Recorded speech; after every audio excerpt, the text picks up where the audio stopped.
Started with the final session of the day, everyone. We are here. We are almost there. So we're gonna end orientation with a panel of past interns and fellows talking about how to make the most of this summer. They'll share tips, best practices, about having an impactful experience that sets you up for a career in pro bono or public interest law. So first, let's just go down the panel, starting with Vaughn. If you want to introduce yourself briefly, share where you did your PILI, and share a little bit about the work that you did at your PILI internship or fellowship. Okay, I'm Vaughn Olson. I graduated law school in 2019 and did a PILI fellowship at the ACLU here in Chicago. I think I had a pretty unique PILI experience because most of my time was spent working on a Supreme Court case, which was pretty awesome. Yeah, that's pretty much the most of what I did. My name is Mayfield. I graduated law school in 2021 and then did a PILI fellowship at the Moran Center in Evanston. And I spent most of my time doing juvenile and young adult criminal justice work, so representing them in different cases, and then also doing expungements. I'm Emma. I'm with Legal Aid Society currently, and I graduated law school in 2019, and I interned at Legal Aid Chicago. At the time was Legal Aid LAF, but is now Legal Aid Chicago in their housing practice group. And I did all the different, things that they do in housing. I touched on, their voucher hearings for people who have a housing subsidy, motions, and some smaller things that they would send me over to the Daily Center to do. So yeah. Hi everyone, my name is Kevin Zickterman. I'm at the Law Department Assistant Corporation Counsel.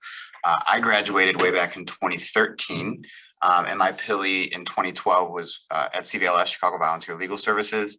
And at that time, we were still post-2008, so 2012 was all about mortgage foreclosures. So I was in the Access to Justice program there doing, it was less about litigation. There was some litigation, but it was more about modification and trying to get cases into mediation and to slow things down. So that was primarily what I was working on during my PILI year, my PILI summer. Great. Okay, so let's start with you and go this way for this next question. What can interns and fellows do to start the summer off on the right foot?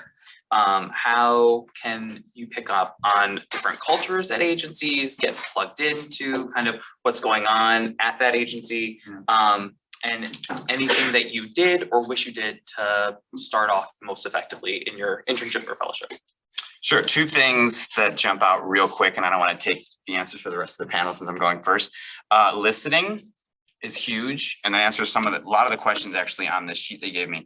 It's just like talking with everybody in your organization and listening to them, and just doing the same for your clients. So get to know everybody in the organization, no matter who they are, whether they're just like an assistant or a paralegal, the attorneys, the supervisors, because you're a newbie. Like you have no idea who you're going to have to go to ask certain questions, or you're going to get an assignment and be like, I don't even know how this works, or I have an HR question. So, get to know everybody and listen, and then ask questions. Do not be afraid to ask questions. Now, don't be in your supervisor's office every 2 minutes with questions, but if you don't have questions, you can go on a random tangent and end up spending hours on something that doesn't matter. Or something that you weren't assigned to do, or in some other tangent. And so ask questions.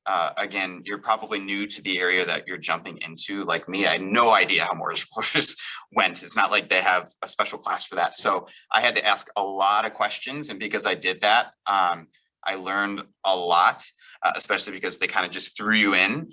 And so in order to make sure that I stayed on track, I just had to constantly ask questions. So don't be afraid to do that. The same thing of us, ask us questions too, because that's the way that you're going to learn and make sure that you don't go off on some crazy tangent, because your time will be limited with the amount of work you're probably going to have to do and cases you're going to have to see.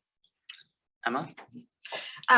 So I would say, get a sense of what types of, opportunities you're going to have while you're there. So for instance, for me, I worked with a number of different attorneys, and they had mentioned, you could go to court if you wanted to get experience doing that. You could focus on intake and do intakes. If you're interested in drafting, you can, draft motions or whatever. And so it's nice to get a sense of the gamut of what types of things you could be doing, because if you have a specific interest that you want to focus on, like for me, I really wanted to get good at intaking clients and working with clients, because that was something that I was very afraid to do. And so I knew that this was an opportunity to, it's your opportunity to say, like, I have no idea what's going on, because when you're a lawyer, it's not cute to say that. You don't want to tell a client, like, listen, I need to talk, I have no idea what's going on, what you're saying, I'm very confused. But as an intern, you can say that to your supervising attorney and say, I'm not familiar with this area at all. And so I really took the opportunity to focus in on something that I really knew that I wanted to do for myself. And then, as Kevin was saying, ask questions, make sure that you're, understanding, what you're doing, and that what your responsibilities are, what they aren't. And, adding to asking questions, like for me, what was very important, just because of the way I work, is getting the information that is already available. Like there may be a orientation packet or something like that. Or what I had was a cheat sheet of acronyms, of which there were so many. And so I kind of studied it, because sometimes there are questions that that might crop up that actually do have the information for it. And it's really easy to kind of breeze past those things and say, I can pick this up as I go. And you probably can, but sometimes that information is already provided to you. So before you ask questions, if you've reviewed everything they've given you, then you might kind of take off that first layer of confusion, and you can jump right into the meatier questions of like, okay, I understand generally what I'm supposed to do. So my question isn't like, where am I right now? But my question is like, when I get to this next step, how am I supposed to approach this? And that's not a question that you were given the answer to already. And so you can like kind of get in there. I think a good way to get started on the right foot is to be able to say yes. So like no matter like what they ask of you, like just say yes. I know you're gonna feel like you don't know what you're doing. You don't know what you're doing, but they also know that, and so they're asking you because like they know that you can like figure it out, or like they're going to help you do it. And so I think that if you become the person in the organization or the intern that says yes all the time, like you're going to get really good work and really good experiences. So just say yes. You'll figure it out later, and they're not going to let you fail. So like I wouldn't be nervous about that. And I think the other thing that you should do is like they were saying, just like talk to everyone and like really be interested in the work that they're doing and like learning about like what they do and like why they like doing it, because one, that will help you figure out if you like what you're doing or what you would like to do, and two, if you start talking to people, they can connect you to people who do what you want to do. So maybe the organization you're at isn't right for you, but like when you're talking to people and you express your interest, they'd be like, oh, you know what, like I have a friend or a colleague who actually works here, and like I connect you there, and so that will actually be really helpful for you as you continue forward to try to figure out what you'd like to do. So those would be my 2 tips on how to start off on the right foot. And then Vaughn. Just make sure that you're communicating a lot. I think one of the worst things that you can do is like have a deadline and then just like not say anything about it and not get it done. Whereas most of the work you're doing, right, like it's not like the most essential stuff, like people can help you out if you're struggling to meet the deadlines, right? Like they can take things off your plate or make it easier. But if you don't say anything ahead of time, then it's the day that they're expecting to have something, then that's just a lot more challenging. But and communicate like your interests. If there's something you really want to do, something you want to get out of, the experience, if you really want a writing sample, communicate that, and maybe something will pop up. Or if you really want to get in court or whatever, just communicate that. And then I think the same things that Paris was saying of just being eager and excited.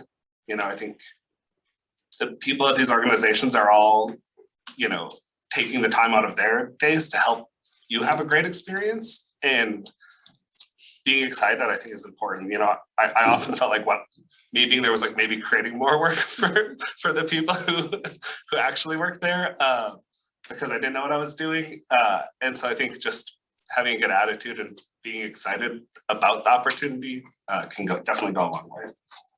And that's actually something that I hear a lot from PILI fellows that they gain from their experience during their PILI fellowship is there's sometimes in a firm culture, like you write, you're transactional attorney, so you only do transactional stuff. And pro bono and a PILI fellowship is a way that you can really dip your toe into the water and, get okay with saying yes to anything, because really a lot of the times with the clients that we're helping this summer, we're the best attorney that they're ever going to be able to see or talk to or get help with an issue. And if it wasn't for us, then it probably would be them representing themselves in court or not having any advice on what to do. So one theme also from this was asking questions. And I forgot to say at the top that, I have a list of questions that I have for the panel, but I also want you all to ask the questions that you want to know. So for maybe the next 20 minutes, I'm gonna go for my list, and then I'm gonna look to you all to start asking the questions that you want to ask. And that goes on the Zoom chat too, to say what you want to hear, and Abby will share that for the panel. So start thinking and getting the things that you want to hear about, that you're worried about, to set you up for a great summer. Okay, so this one is mostly for Emmett and Kevin. So what tips do you have for interns and fellows who are potentially going to be working on sensitive or personal issues with people from different cultures or socioeconomic class than themselves? And also when dealing with a lot of the issues that people have with legal aid, it's easy. We've talked a lot of today about vicarious trauma, but from your perspective, how do you self-care? How do you make sure that some of the issues that you're working on don't bleed into your personal life, or when you at 5:05 when you're going to meet friends and other things? Emma, do you want to start us off this time?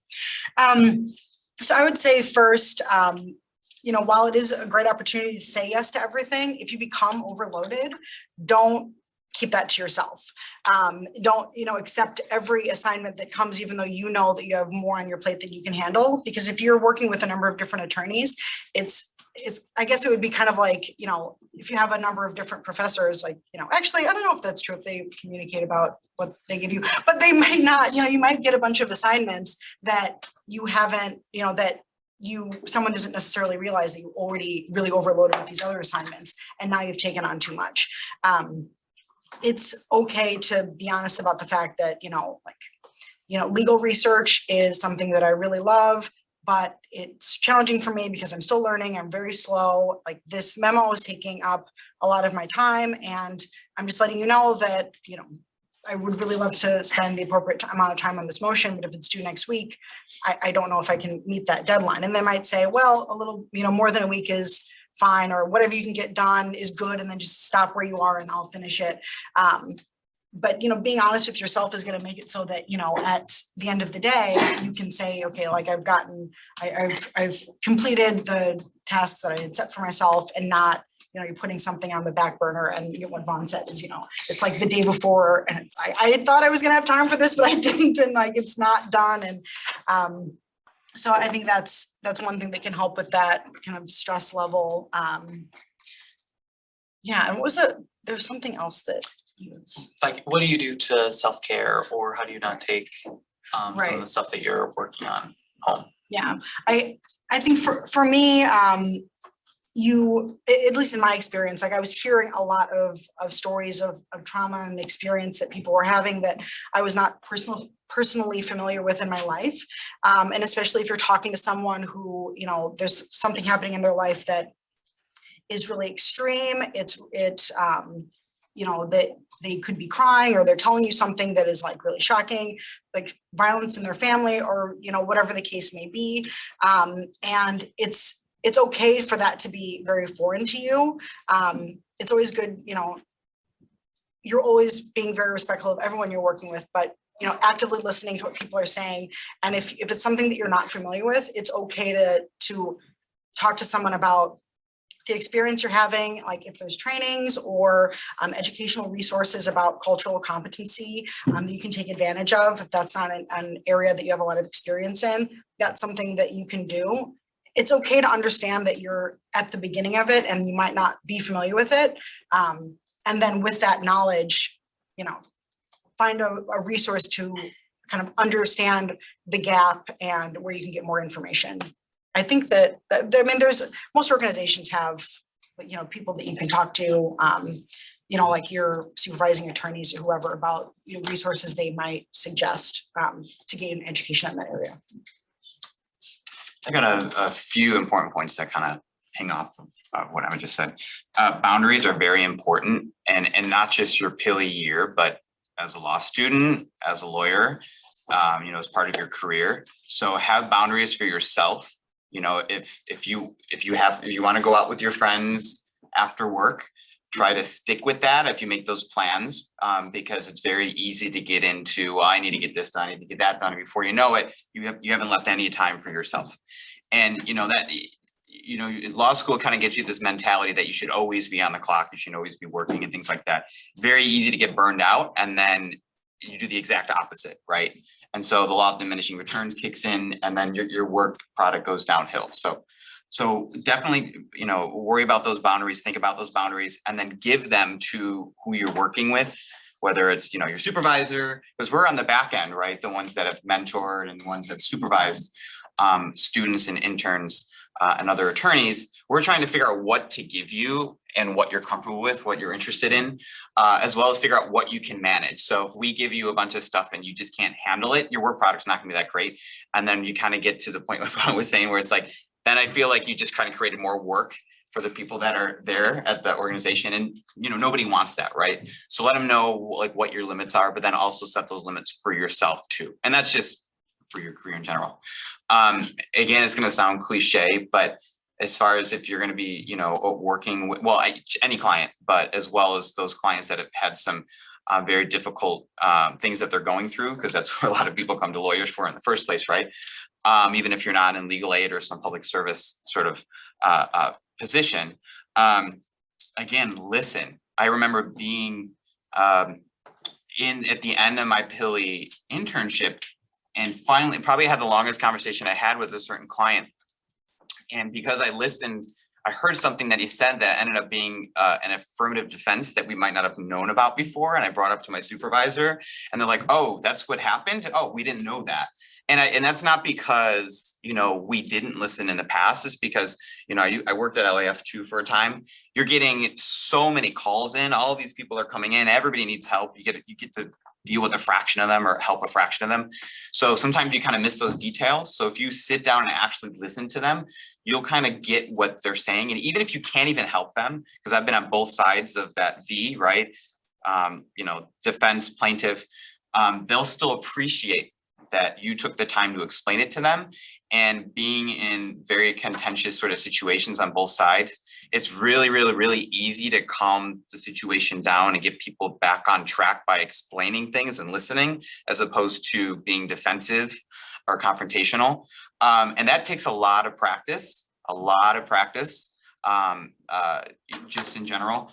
And so just remember to do that, right? We're very excited that we want to be there and help people, but do take that time and practice actually listening and taking that in.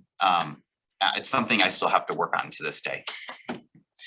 So Paris and Vaughn, tell us a little bit about how you scheduled for bar prep, how you managed that with your PILI fellowship, and then any tips that you have that you want to share with the PILI fellows who are maybe a little nervous about adding this 300 hours to the summer.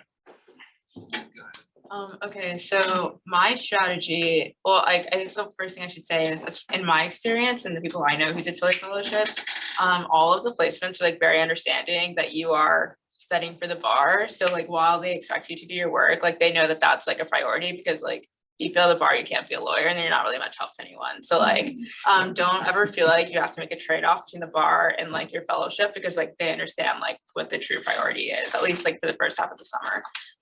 So the way that I structured mine is from a little bit after graduation, so I guess first week of June until about 2 weeks before the bar, I did half days. So I'd go into the office from 9 to 1, and I would do my work, and then after that I do bar prep from 3 to like whenever I like decided I couldn't do it anymore, like that day. And then, so that worked out pretty well for me. And then I took 2 weeks off for my PILI fellowship before the bar and just did straight bar prep. And then after the bar exam, I went back and I did full-time, like 5 days a week for about 2 or 3 weeks. And then that gave me about 3 or 4 weeks before I started my actual like firm job full-time. So that was a pretty good schedule for me. I know other people who did different things. Like I had some friends start their PILI fellowships like before like school was even out to get some hours up so they could take more time off before the bar. I have friends who did like full-time and like switched back and forth. So it really is up to you and like your placement and like your advisor. But like I said, they're pretty flexible, but that worked out pretty well for me, I'd say. Yeah, I think just being communicative with your placement is like the most important thing, right? Like letting them know what you think is realistic, you know. I think it's probably important to set like a real date where you're gonna just turn to actually study for the bar exam, because it turns out that becomes pretty tiring. But yeah, my placement was incredibly understanding, and basically I did a lot of hours after the bar exam. Because of that, but that sort of also is just like the way that the timing worked out. And every organization will be different, right? Like if you're doing intake at formerly LAF, I can't stop calling it LAF. You know, if you're doing intake at like a direct legal services organization, like you're gonna have to be there during certain hours, but other places maybe you could work like later at night if you have something to do or something like that. So this one's for everyone. One of the most common things I hear from interns and fellows is that they want feedback from their supervisor, and they feel like they don't get that as much as they want. So what are your thoughts on how to communicate to your supervisor that you want feedback? If you're feeling like you didn't get the feedback that you wanted on an assignment, how would you go about handling that? And kind of generally, how do you sometimes can see feedback in the things that you're not hearing or not getting, if that makes sense? Anyone want to jump in the first? Sure. I think one thing you can do if it's written product, work product, what I always do is just run a red line between what I did and what, you know, if, you know, what the ultimate product was to see what changed and trying to learn from that. And then I think you can sort of tell if you would receive negative feedback, if for instance, somebody stops, you know, providing you opportunities, and maybe that's opportunity to start a dialogue. I think that, well, the easiest way to get feedback is to just ask. And I think that the timing of when you ask is important. So don't ask them like how you did on a project that you did like 3 weeks ago, because they probably don't remember. They're like, they've moved on, really, like they're past that now. But also like don't ask like right when you turn it in, because they probably haven't looked at it. So that's kind of hard because you're like, well, when do I ask?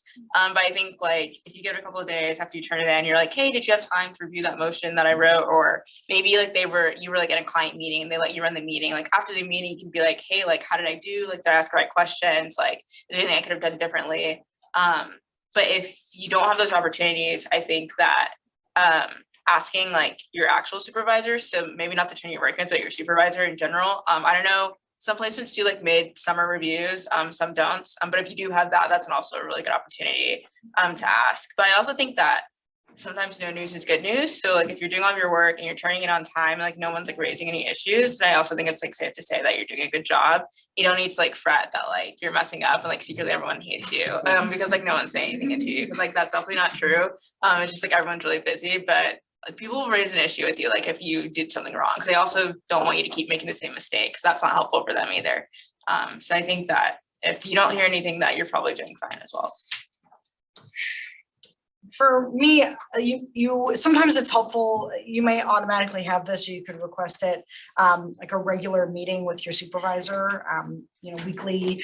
That might already be part of the program, but if it's not, that could be something that you request. And one way that can make it a little bit smoother to get feedback on like a specific interaction or a specific course of action that you took, you know, you could write, or what I've done is either like schedule an appointment with the supervisor or write an email about something specific that's just, you know, like this is the situation that, you know, I found myself in, this is what I did and this was my reasoning.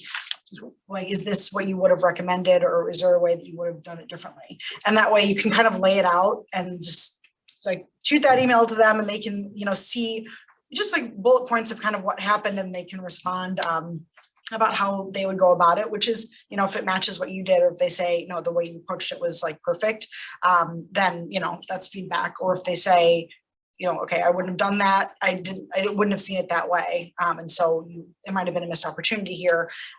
That's helpful to know. And then you have that record for yourself, because I like to have things in writing, because if I get a lot of anxiety, I can't remember stuff. So I need it in writing. Yeah, disadvantage of going last. They said most of everything already, but other than the important part of just asking for it, ask how you're going to get it. It probably is going to depend on the supervisor and what assignments that you're getting. So I really like the weekly meeting idea, but that doesn't work for every supervisor. It worked for me and the workload that I had, but some might not want to do that. So ask how you're going to get it, and put up some, expectations for both of you to figure out when you're going to get it. If it's at the weekly meeting, or like, hey, I really like to have this as a writing sample. Like, can we go over this next Friday at 2 p.m. or something like that? Just so there's something on the calendar to flag that, but that's not how every supervisor works too. So just kind of having that conversation, I think that we kind of forget about, and there's a lot of assumptions when we start, new internships of like, you're just going to get it back in like 2 days. It's like, it's not how the working world works. It's very different than law school. We're not like sitting back there, like grading, motions, right? We get very busy, and then you're like, oh crap, that was 3 weeks ago. And I didn't say, like bring it up, right? Talk to them about it. We just get busy. We're not ignoring you. Sometimes it's hard to give feedback too, right? Like if everything's going fine, it's like, oh, like it's going great. You're doing fine. But, I don't know. Good. Do you have any, like, I'm assuming, Emma, you probably are in charge of some PILI interns. Do you have like strategies that you've used? No, I have my first intern, and I get to meet him on Friday. Oh, nice. Yeah, I'm That's very exciting. excited. So I only have the experience of what I did. Yeah. Okay, so this is my last question before I turn it all to you to be the moderator of this panel. So speaking of expectations, Kevin, what do you think are some of the expectations that a supervisor has for an intern or a fellow when making assignments? And are there things that you may or may not have realized as a PILI intern that now you're thinking back like, oh, this would have been a better way to handle something, or when I got an assignment, I should have done X, Y, Z right away?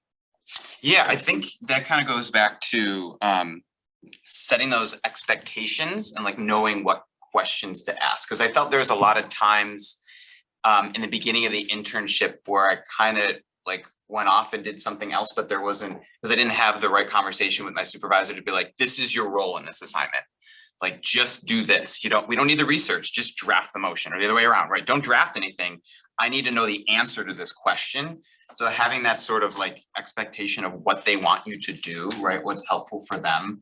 And then also clarifying the expectation of what you want out of the assignment itself. So getting to know that up front is super, super helpful. So it's going to depend on where you're working and what you're going to be doing. If you're going to be screening clients, it might just be like, we need you to go through and pick out, what's happening, get an idea of what's happening for these 8 clients, as opposed to like, here's your caseload, like figure out what you need to do, what paperwork you need to get from your client from this, right? They're very, very, very different. And so it would have just been nice to know at the beginning how my supervisor worked. And so having that conversation at the beginning is really, really, really helpful.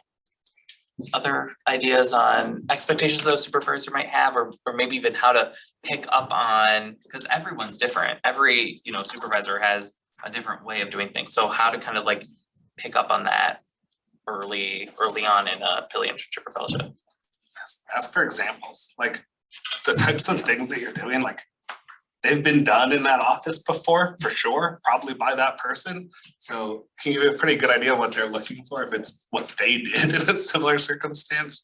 And then, like Kevin said, just ask a million questions, and like you might think it's a really dumb question, but it's not. It won't be. And the right time to ask it is like when that person is sitting down with you thinking about the thing rather than when they're sitting at their computer doing something else and like have a really hard time, you know, coming back to what you guys were talking about. Yeah, I will say, you know, what I have learned, you know, what I first experienced during my PILI fellowship and then what I've learned in my current position is there's a 0% chance that you're going to write something that has never ever been written before. Like whatever motion you write, like somebody at some point has written it, probably your organization, you know, so like, you know, if I was writing, I do a lot of motions to seal eviction records.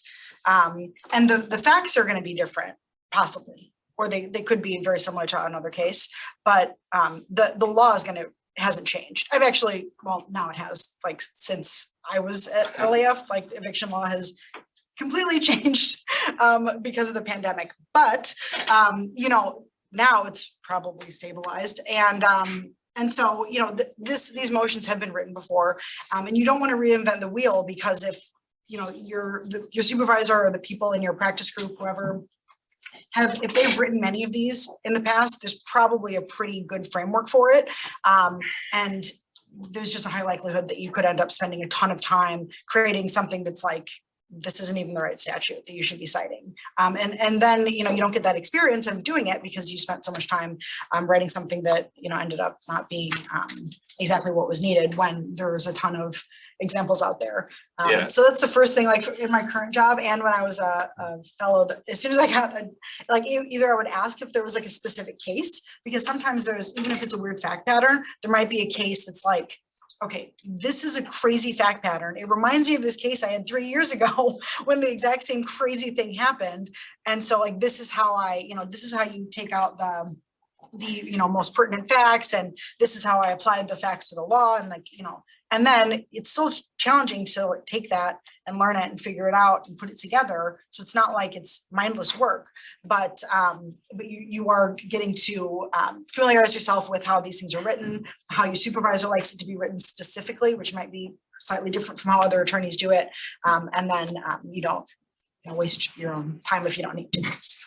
Yeah. I was at a law firm before my current job, and it's like a lot of times I would like search to try to find an example, like the exact thing had been done, and it's like there's really no reason to spend somebody else's money, you know, doing the same thing again. And like a lot of attorneys like would send these mass emails out to the whole firm, like, has anybody ever dealt with this situation? Like almost always somebody's done it, because Or a particular judge. right, or a judge, yeah. Right. The two other thoughts along with the research is like Google is also your friend.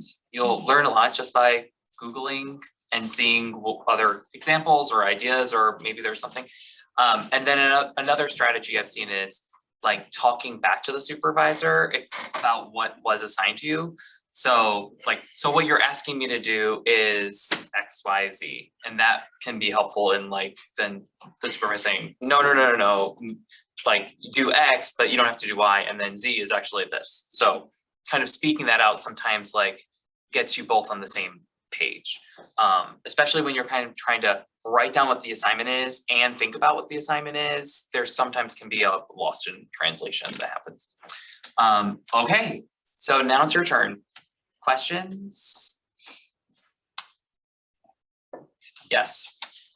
For those of us who are nervous about networking, we're nervous about wasting people's time or it being really awkward and unproductive. Do you have any tips for getting started at your organization or reaching out to people, like stuff that will make like us more comfortable doing it? Great. Kevin, I'm sure you can start this one off. Yeah, I don't know, the landscape has changed a lot, obviously, in the last few years. I think the advice is still the same. Look for those opportunities to network within your organization first and bring your allies. So like if you I was privileged to have another PILI intern in the same office before CVLS moved into their offices. And so we could have the conversations about like PILI, and if you're going to the luncheon or whatever, and then if we like went to something, we could go together, right? And so you want to start, like, don't jump into like a CBA meeting and expect to be like the awesome networker that you could be in 10 years. So like see what the group is doing or your organization is doing or your office is doing, like go to those like office parties if they have them and bring a friend. And then like start slow and work your way up. I know this is like the last few years, we kind of fallen back a few steps and it's like a lot more awkward to talk to people and stuff now, but it's a lot easier when you start off with people that you already know and are comfortable with and slowly branch out.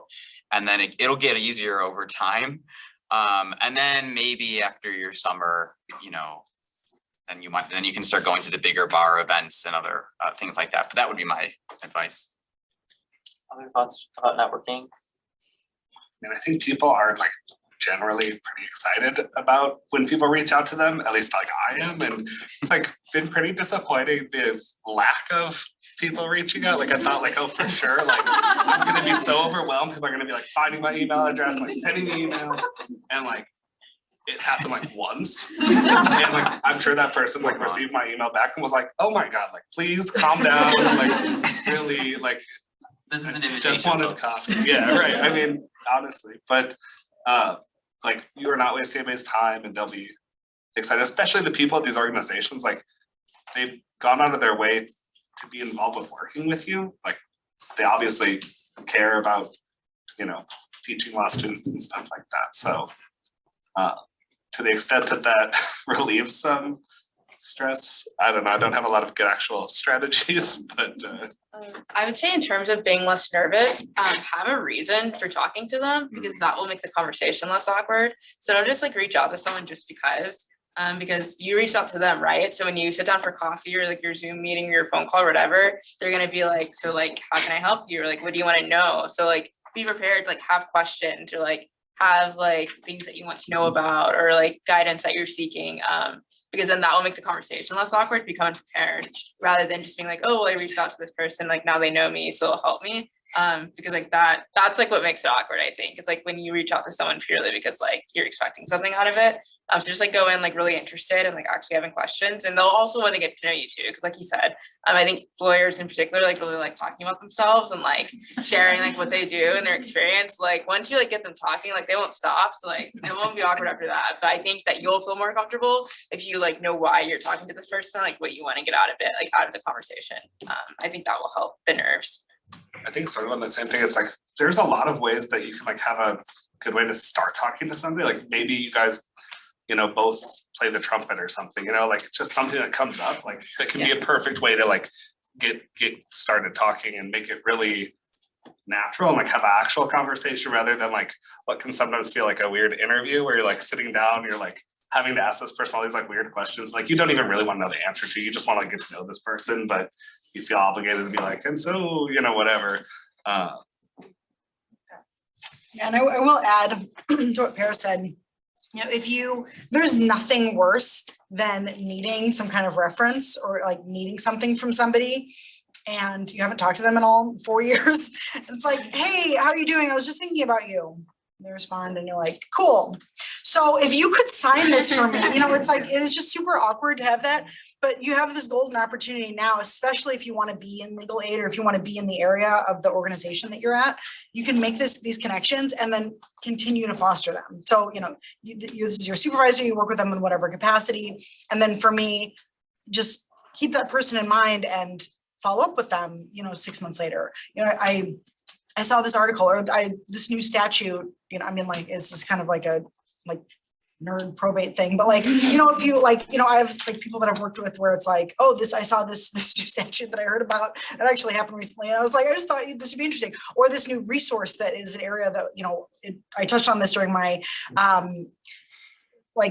during my internship or whatever, you have like a fellowship. And, you know, I saw this new resource was created and it seemed like it would be useful for the clients that we worked with. So I just wanted to send this along.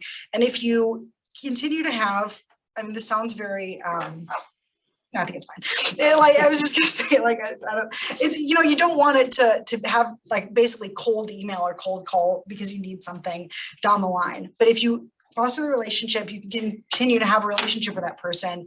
It's not going to be weird when you're like, oh, by the way, person that I've connected with and that we are on good terms with, can you sign this for me? It's not so awkward. but you really have to do that from when you're creating the relationship. So it's a good thing to like figure out now and then keep that up, because now is when you can continue to build it. But if you do let it go stale, then it's not impossible. I mean, that person will probably still like to talk to you, but it might just be a little bit more awkward when you finally do have to ask them for something. I knew some people in law school who like kept like an Excel spreadsheet. This is like for one type of lawyer, which was not who I was, but they like kept an Excel spreadsheet of like all the people they had like networked with, like, you know, the thing they talked about, you know, if they mentioned their kid's name, if you know, if you went out for their birthday, you know, like you put your birthday in and then email them, and like, you know, that's like a real concrete strategy, but I think a super A little over the top. unnecessary.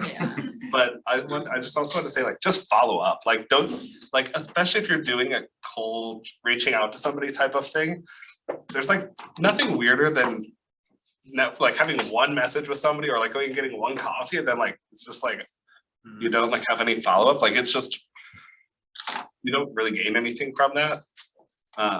And I mean, the reason why I know Brent is because I interned at the DVLC, now Ascend Justice, and we've been in contact since then, along with a number of the other attorneys, and I think staying in contact. It's a small community. The legal aid community is a small community, and it's the same people that you'll see at a lot of events. It's the same people that you'll work with, and then you'll go to the next job and there'll be a supervisor that's friends with someone who's like, hey, do you know Vaughn? He worked at Ascend Justice. Like, how was he as a PILI intern?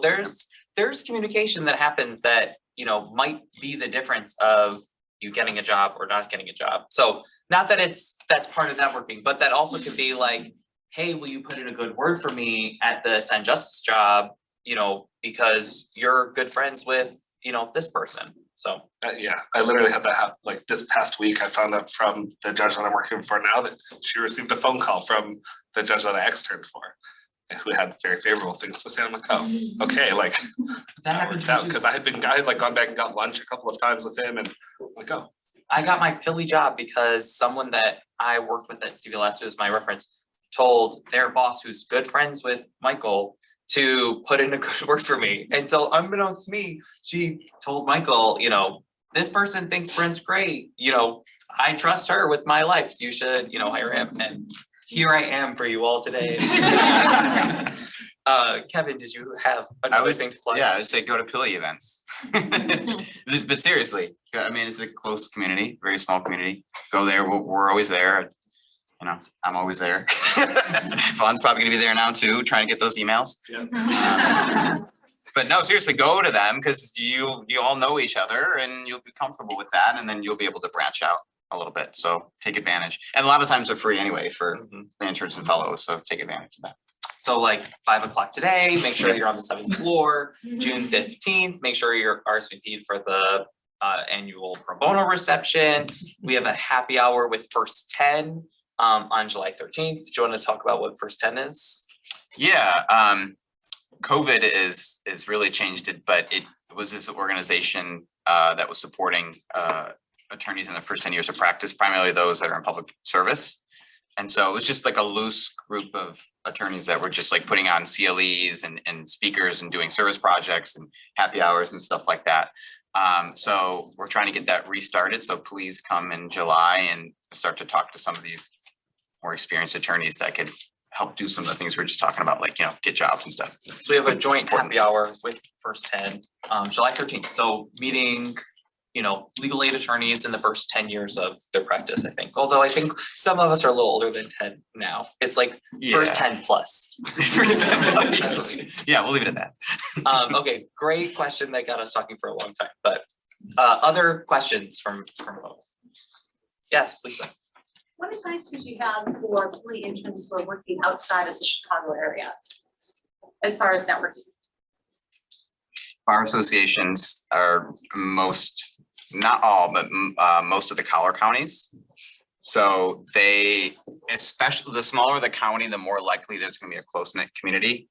So like a lot like King County and DuPage, and there's, Northwest or South Suburban, there's lots. So those are like the main those where the people are gonna go to mingle in their community. I mean, the really, really, really small counties outside of the Chicagoland area don't have that, you know, they're not gonna have like their own bar associations, but one way to help with that would be PILI literally is the organization that has those sort of feelers and branches out there. So if you're like, hey, the X circuit that I'm in, like what's going on there? I'm serving in, you know, Carbondale or something like that, you know, other than the law school, like what's out there. And so I know probably Brent and Michael would know, but probably the bar associations are the bigger sorts of vehicles for that. I don't know if anyone else has any experience with that, or the law schools itself. So Yeah, PILI has judicial circuit pro bono committees in half of the regions outside of Cook County. And we put on different pro bono opportunities, so getting involved in that. I do think the bar associations, a lot of times that's the way that things happen in those communities. Abby, do you have any thoughts as a attorney outside of Chicago?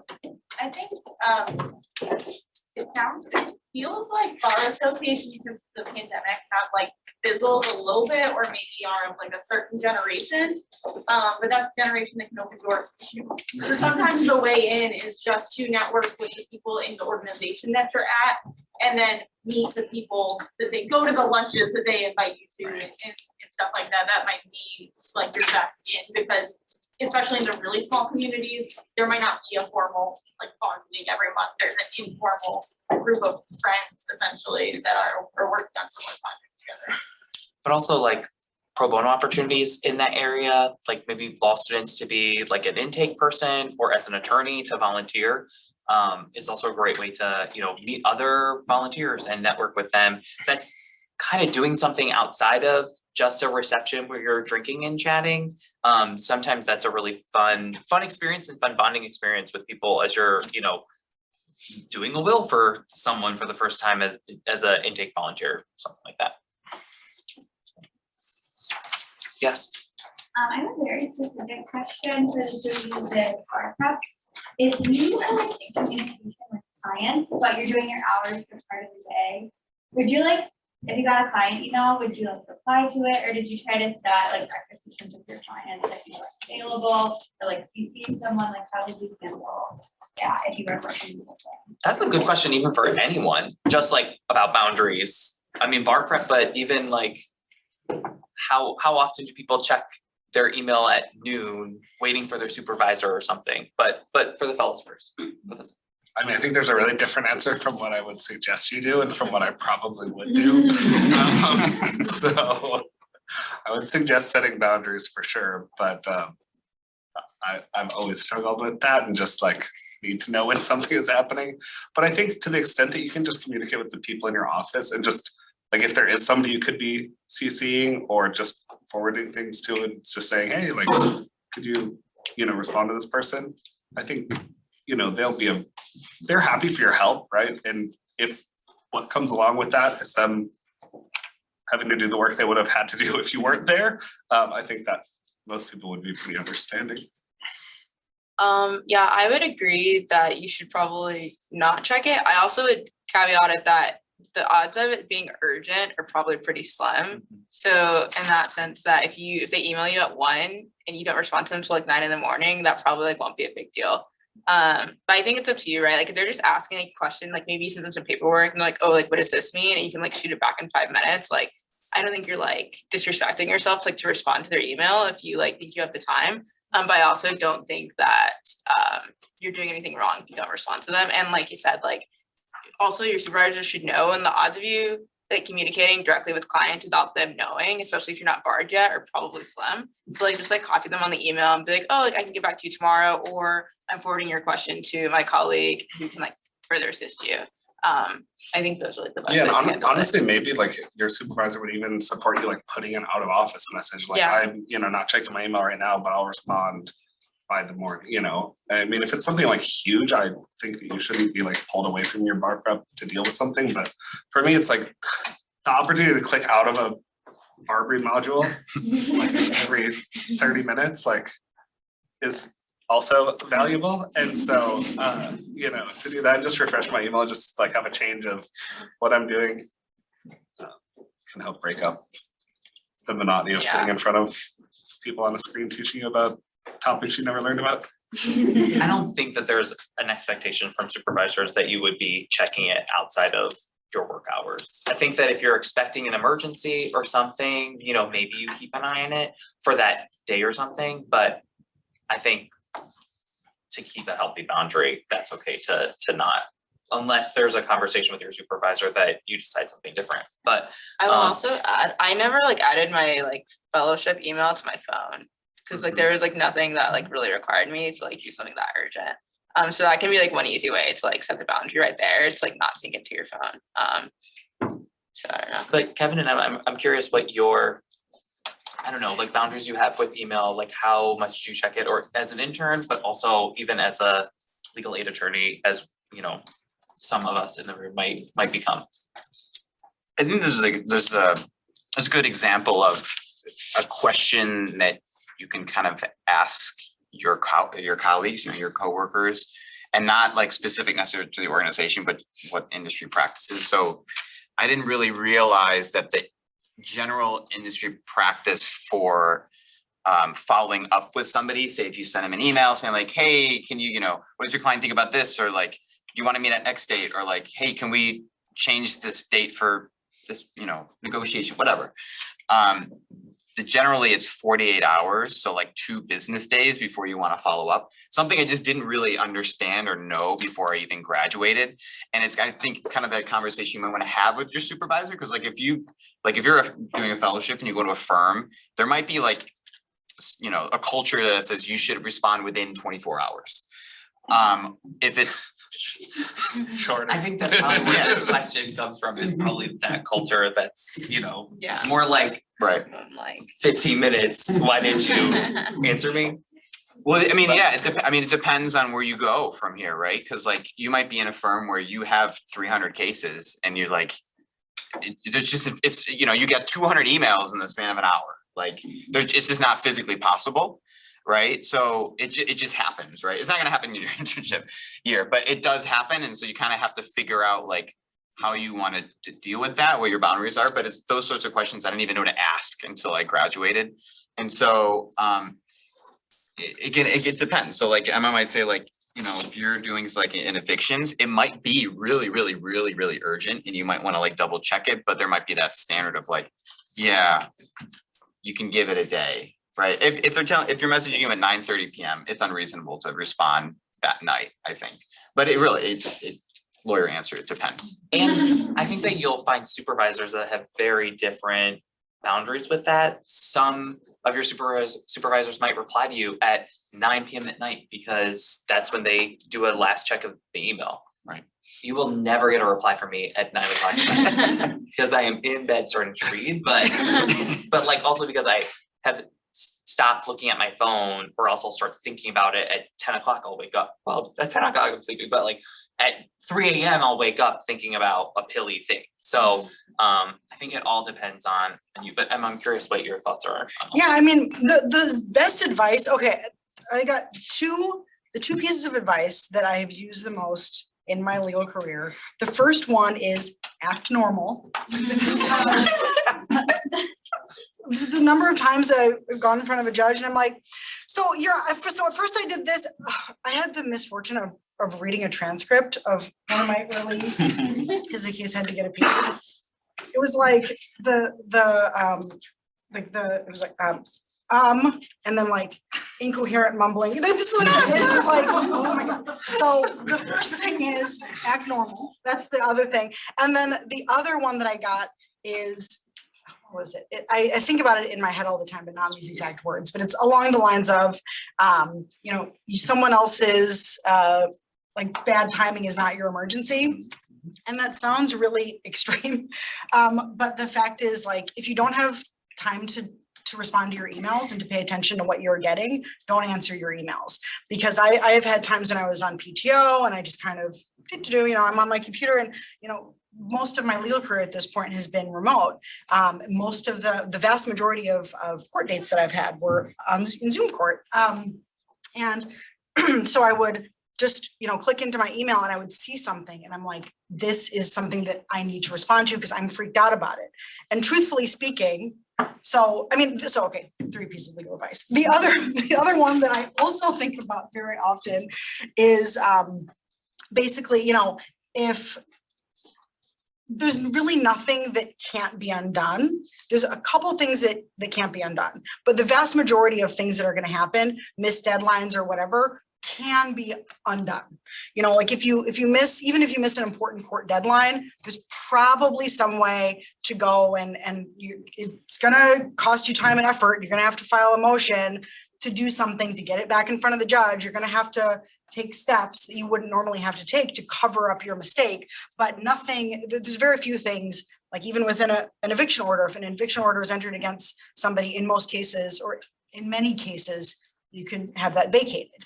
And you know, there are ways to deal with these things. So if you shouldn't be responding to emails because you're busy studying, you're busy doing something else, you're on PTO, it's the weekend and there's no expectation for you to be looking at your email, don't do it, because probably whatever it is, even if it's something that was an emergency and you would have wanted to respond, if you check your email that Monday, and it's something that happened over the weekend, you're going to be able to deal with it. You're going to be able to handle it. You're going to realize I had someone, this is in the beginning of like the first 6 months of being at Legal Aid Society. It was a Friday night. I was like, I'm going to go take my dog for a walk. And I checked my email and it's from this client. She's like, the person just came and slashed my tires. And so I start freaking out. I call my supervisor. It's like 6 o'clock at night on a Friday. She's like, why are you calling me? I was like, the person just slashed the tires. She was like, what are you going to do about it? She's like, tell her to call the police. I was like, why are you talking to me? It's like, tell her to call the police. Like, you're a lawyer. You're not going to show up there and like, you know, patch this person's tires. So, but I, of course, was like freaked out. I was like, what do I have to do right now? Her tires are slashed. It's like, there's nothing I can do. I'm a, you know, intern. At the time I was a fellow. But anyways, don't check your email if you don't have the capacity to respond or you don't want to respond, and just deal with it when it's appropriate to do. Because that's, reasonably speaking, no one's thinking you're seeing these emails. And so if you aren't seeing them, then you're not responding to them. So I would just recommend, you know, don't even look at them. So another question that I have, then I'll go back to you all, but what do you do if you make a mistake? Emma, you something you said made me think about this, but not that that was a mistake, but They're all mistakes. Everything I just described. But what if you made a mistake during your PILI Internship and Fellowship? You know, if you're willing to share, happy to do that. But also, like, your thoughts on what do you do if you make a mistake? How did you handle that? Would you handle that? Or even as an attorney, how would you have you handle that? I think the most important thing is just to own up to it immediately, because like the more that you try to just get away with it and fix your mistake, like the way worse it's going to be when eventually people find out that you made a mistake. You know, like if you miss a deadline, just like tell your supervisor and figure out what the course of action is, because there is something to be done. You know, like it'll be okay. You can like call your mom afterwards and de-stress if you need to, you know, but like just own up to it and there will be something that you can do. So it's not the end of the world, but you just have to take the appropriate steps. Other thoughts or experiences? No, admit to it and then focus on damage control. I mean, that's the hardest part, is just admitting that it happened, you know, but as Vaughn just said, you know, it just gets harder and harder as you further down to try to fix up whatever it was without telling people. Because then you know, especially if you're earlier in your career, you can make it worse, like a lot worse, because you didn't know how to fix it. And then you just doubled the damage. And so just own up to it immediately. That you're not like, they're not going to fire you because you missed one deadline, right? Like it's just not going to happen. If they did, you probably shouldn't be working there, right? That's pretty toxic. So, so yeah, just own up to it and do what you need to do.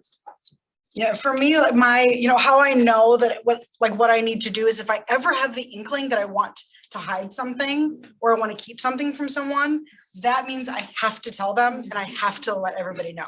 You know, it doesn't even matter the context. It could be, you know, I mean, like, you know, if something happens with the client and I don't really want to tell my supervisor, I have to tell my supervisor.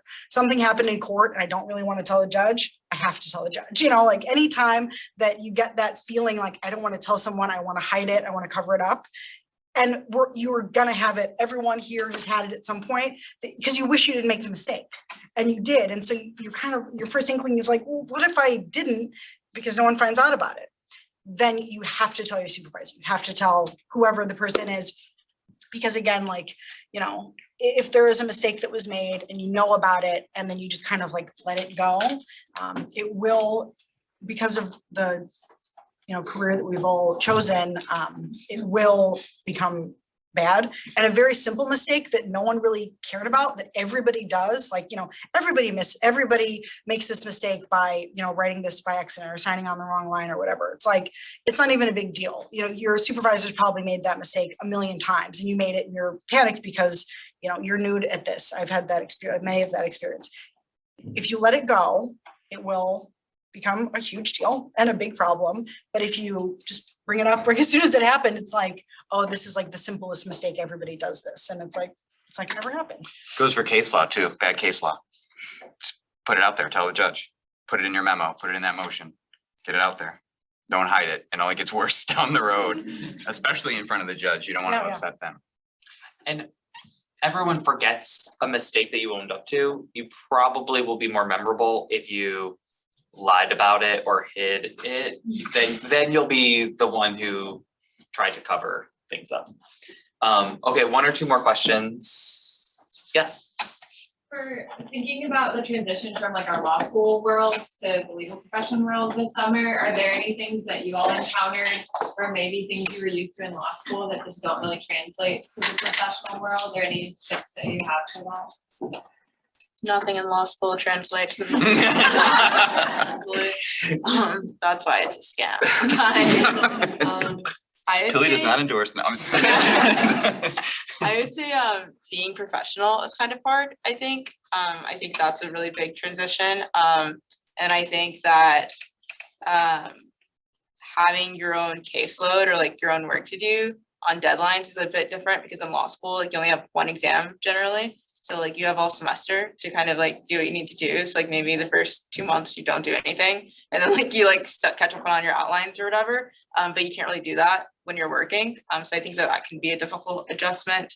Yeah, I think professionalism and like having to like button up and like be an adult per se is a little bit of a transition, especially if you didn't have like a real job before law school and you're just like a K through JD. I think that's like every internship is different, but that's what I would say. We sort of mentioned it before too, I think, about like examples, right? But like in law school, we were like explicitly told when we were writing our briefs, like, you'll violate the honor code if you look at a brief that somebody else has ever written, right? You're not allowed to do that. But like, people have already written those briefs. There's no reason not to look at them as a lawyer. Like in law school, okay, fine, you have to learn. But as a lawyer, it's like, if somebody's already made this exact same argument, or they made that argument and lost, like, that's a fine place to look, you know? And for me, that was like the most shocking thing of being like, oh, like you want me to just literally look at what we did in this other case and say like a similar thing and just like copy that, like that's fine. Yeah, actually encouraged. Oh, yeah. And I would definitely say along the professionalism line, you know, my supervisor had this sign on her wall that said something along the lines of, you know, dance like no one's watching, email like it will someday be read aloud in a deposition. I don't know if you've ever seen that. And I've taken that to heart, but it really is, you know, when you're talking about your clients in emails, in your own notes, refer to them respectfully. You know, I always, when I write about a client to another person, no matter who it is, you know, like it'll be another attorney or, you know, another party in the case, I always email about them in a way that if they were there reading it, they would feel respected and, you know, feel that I was speaking about them in a way that illustrated that I, you know, felt, I mean, in a respectful way, there's really no other way to put it, you know, and that I would feel comfortable like sharing that email with them. Because there have been many times when I've been communicating with an opposing party and I want the client to, they're not on those emails, but I want them to review what's happened. And I forwarded them an entire thread of emails about them. And I feel completely fine with them reading the emails that I wrote about them because I talked about them with respect, which is, you know, I mean, these people are, you know, the people that you're working with and the people that are going to be your clients, they're experiencing a lot of challenges in their life and they're coming to a place where they're going to be like treated with dignity and respect. And And so you wanted to talk about them that way. And the same thing with your notes and the way you talk to other attorneys. It feels kind of weird, but even the notes that you write for yourself and even your case notes will probably do a lot of stuff in Legal Server, depending on the organization that you're at. I spend so much time writing stuff in Legal Server, and I always, refer to my clients as like Miss or Mr. if they prefer that in my Legal Server notes, or however they want to be referred to. I write, in a way that if anyone were to read that, they would feel that I was like honoring the situation and the seriousness of it. Because if something, if someone shares something that you wrote, or if someone accidentally sees something that was a kind of a note for yourself, or you leave it on your computer, or you leave it next to your computer, it's going to reflect a little bit poorly on you if it's like, this lady that I talked to, she's a client, but everything that she said sounded dumb and blah, but you know what I mean? Like right now in law school, the notes that the descriptions of the cases that I would write for myself were just ridiculous. They help me remember, but they're not for anyone else to see. But once you get into, the legal world, you want to get used to speaking about people like that, because you never want to have a situation where someone read something that was a rough draft, or it wasn't really meant for them, or it was an email about them to somebody else, and someone sees it and it makes you look just generally unprofessional. Especially in legal aid, like you're dealing with people like on probably the worst day of their life. Like that's why they came to you. You're dealing with like some really tough stuff, but also it's stuff you deal with like every day. And so it's pretty easy, when I was at the DVLC and we were interviewing people who were like literally coming for emergency orders of protection from like having just experienced abuse the day before, right? Like that's really shocking for a long time, but by the end, you sort of like your language adapts, and you sort of, if you were to write it down, it wouldn't sound as serious as the situation actually is. And I think it's just easy to forget that that's the perspective of your clients. This is like, I don't think that they could appreciate why, you're not taking it as seriously as the situation calls for. Yeah. Even if you really are, but you just have to do that to get by, I got three. I got lists and lists, but top three. The courtesy and the civility issue is really, really, really important. As you get further down your career, you'll realize, because it's a smaller community, especially if you're like legal aid, right?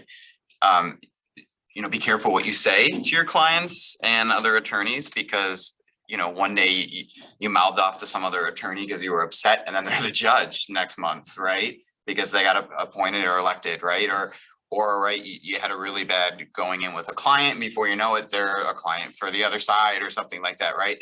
It happens pretty frequently. A lot of times, depending on what world you're in, right? Where you're practicing, you might see the same attorneys all the time. And so it's just so much better when you're civil. The second thing is like this, it's real. It's not just something in a book, right? It's real. So like the stuff we're talking about, like when somebody comes in, because I used to be at the help desk that also was a domestic violence help desk too. So when I was there after hours for what I was doing, they had another intake attorney that was doing stuff for domestic violence. And it's real, right? This is real stuff happening to real people. It's not in a book anymore. And like, it'll hit you one day and you're like, whoa, like that really made a difference. What I said, what I did, what they said, what happened. And third is law school doesn't teach you how to solve. It doesn't, again, because it's fake. Someone's calling me, sorry, we're really right in the middle of this. But what law school teaches you to do is to figure out how to find the answer, right? And you should be coming up with skills to be the problem solver that you will be in your career. So even though it might be fake, like still take it seriously, because you're going to need those same skills to when you come in and someone has a problem or something and you have one of those like, oh shit moments, like what do I do now? Like you remember you went through years of this, of like all of this fake stuff, right? But it was there for a reason, right? You did it for a reason and you're there to learn. So just remember that over the next couple of years. Okay, so let's end with going down the line and sharing your favorite moment from your PILI internship or fellowship, or you know, it could be favorite, it could be most memorable, it could be most impactful. Vaughn, do you want to start us off? Sure. So like I said, I mostly focused on that one case, and I actually kind of stayed at my PILI organization a little bit after I had done my hours, just because I wanted to keep being involved, and got to go to the oral argument, and that was awesome. And it was one of those Title VII cases. So then seeing the result was like for sure the best thing. Right? 2 days before the bar exam, I had a trial. And we got it dismissed. Prosecutors like put on their case, and then after that, like we got it dismissed because like we didn't have enough evidence. But like we worked like really hard to like try to convince them of that beforehand. So like that was really cool. Probably not the best timing, but that was a really good experience to like say that I did a trial like before I was even barred technically. So that was really great. That's awesome. Mine was, it was the best in that it was the most terrifying, but it was a good experience. My supervising attorney let me handle pretty much, I mean, she was obviously present for it, but it was a voucher hearing. The CHA, Chicago Housing Authority, was terminating someone's voucher. They're like Section 8 housing subsidy. And so, it's an administrative hearing, but it's still got all the elements of, you know, I was freaked out. I gave an opening statement. I, direct examine our client and her son. And I think there was just 2 directs. And then, I gave my closing, and it was really, really scary, and it was a really good experience. And it was the first time I ever did that stuff in real life. And I had spent so much time with the attorneys and following up with them that, they let me know. They got a result like 3 months later is when they heard back, and they let me know, they were like, you won. And I was like, awesome, because the whole hearing takes place in the span of an hour. And then just nothing happens at all. And so I had left by then. So I guess that was the highlight, but it's very scary. Yeah, there were moments like that because modifications, the loan modifications just take forever, and all those cases took forever. And that was good and fun and all. But the moment that I remember the most, and there'll be a couple important lessons from this, is having to go into probate court for a motion that we had that was related to another case, because I didn't do probate, right? And getting in front of the judge and not having any idea what the judge was talking about or what to put in the order, and literally having to go in front of the judge, I think 3 times, and calling my supervisor over, who was in jeans, to come over and help, who also had no idea what was going on. And it was really awkward. So those moments will happen, but the lesson from that is always have a suit in your office in case you need to go to court unexpectedly. And also just be prepared. I did not have a supervisor there to begin with, so it was just like, hey, you have fun. But that was like one of the more memorable, like odd experiences that I remember having. But those sorts of experiences kind of like harden your shell a little bit, but then you kind of realize, yeah, maybe you want to prepare a little bit more, stuff is going to happen. And if it does happen, like, it's not the end of the world, right? Like if you had lost nothing, I mean, it's terrible for the client, but right. Life goes on, learn from it, and then sort of pick up and do it all again the next day. Okay, a note to end on, but thank you. No, Vaughn, Paris, Emma, and Kevin, thank you very much for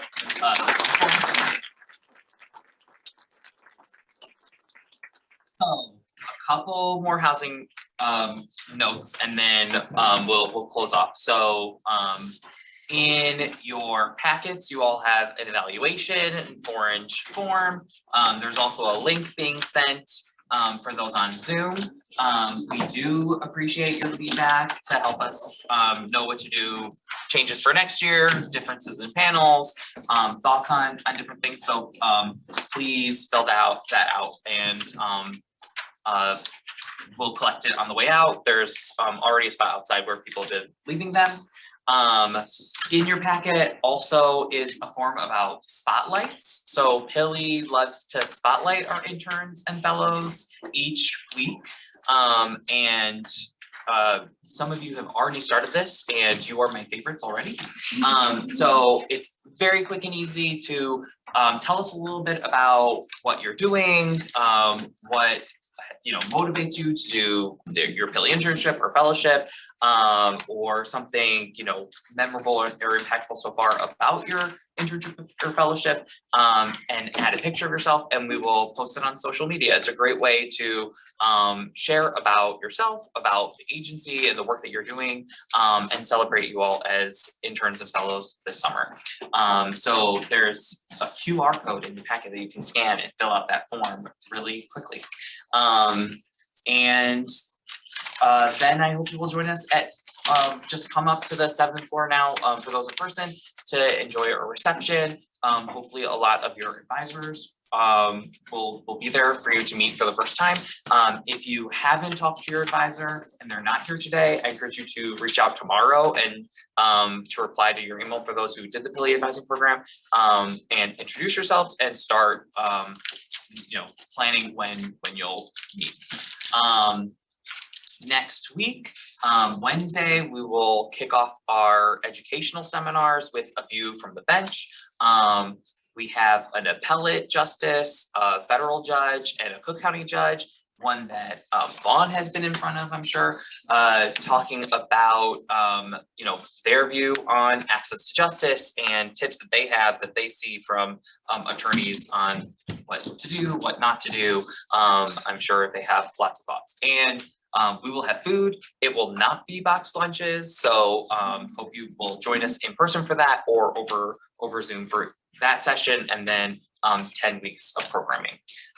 So thank you all hope you had a great day. Hopefully it sets you up for a terrific summer as a PILI intern or fellow, and appreciate you filling out those orange evaluation forms. So thank you, and hopefully chat with you on the 7th floor soon.